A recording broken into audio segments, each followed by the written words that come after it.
Un bo número de persoas asistiu esta pasada fin de semana á presentación da candidatura da Marea Cidadá de Noia, celebrada no Coliseo Noela.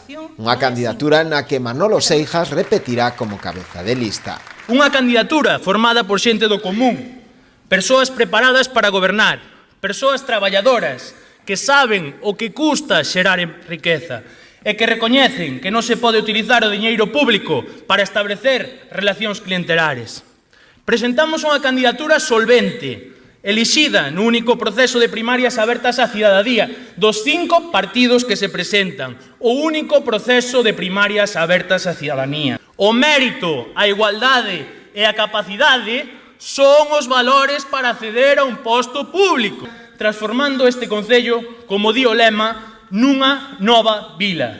A formación contou ademais coa presenza no acto do histórico líder nacionalista, Xosé Manuel Beiras.